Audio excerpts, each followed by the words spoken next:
राजा और तोता की कहानी। एक समय की बात है, एक राज्य में हरिशंकर नाम का एक राजा राज्य करता था। उस राजा के 3 पुत्र थे। वह चाहता था कि उसका सबसे योग्य पुत्र उसका सिंहासन संभाले, लेकिन वह इस बात को लेकर संशय में था कि वह तीनों में से किसे अपना सिंहासन सौंपे। एक दिन राजा को एक युक्ति सूझी।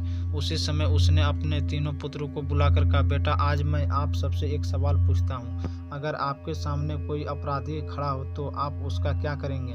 इस पर राजा के पहले पुत्र ने कहा, उस अपराधी को मृत्युदंड दिया जाना चाहिए। उधर दूसरे बेटे ने कहा, अपराधी को काल कोठरी में बांध देना चाहिए। जबकि तीसरे बेटे ने कहा, पिताजी, उसे सजा देने से पहले हमें यह देखना चाहिए कि उसने वास्तव में अपराध किया है या नहीं। इस पर राजा के तीसरे पुत्र ने सबको कहानी सुनाई। एक राजा था जिसके पास एक बुद्धिमान तोता था। एक बार तोते ने राजा से कहा, मैं अपने माता पिता के पास जाना चाहता हूँ। और राजा ने उसकी बात नहीं मानी, पर तोते ने हार नहीं मानी। उन्होंने लगातार महाराज से आग्रह किया कि मुझे मेरे माता पिता के पास जाने दिया जाए। अंत में राजा ने तोते की बात मान ली और कहा, ठीक है, तुम अपने माता पिता से मिलने जाओ, लेकिन वहाँ ज़्यादा दिन मत रहना। राजा ने तोते को सिर्फ 5 दिन की इजाज़त दी और कहा, तुम 5 दिन में अपने घर वालों से मिलकर लौट आना। तोता 5 दिन के लिए अपने माता पिता के पास चला गया। छठे दिन जब वह राजा के पास लौट रहा था तो उसने सोचा कि क्यों न मैं राजा के लिए कुछ उपहार ले जाऊं। फिर वह पहाड़ की ओर चला गया। दरअसल वह महाराज के लिए अमृत फल प्राप्त करना चाहता था। हम लोग जब वहां पहुंचे तब तक रात हो चुकी थी।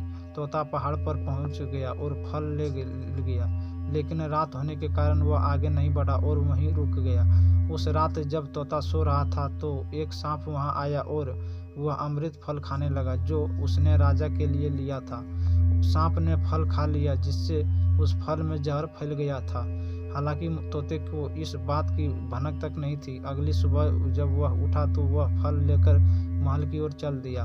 जब वह महल पहुंचा तो खुशी खुशी सीधे राजा के पास गया और बोला, महाराज, मैं आपके लिए यह अमृत लाया हूँ। इसे खाओगे तो हमेशा के लिए अमर हो जाओगे। यह सुनकर राजा बहुत खुश हुआ। उसने तुरंत ही उस अमृत फल को खाने को हुआ। इस पर एक मंत्री ने कहा, रुको साहब, आप इस फल को बिना जांचे परखे कैसे खा सकते हैं? जरा देखिए तोते का लाया यह अमृत सच है या नहीं।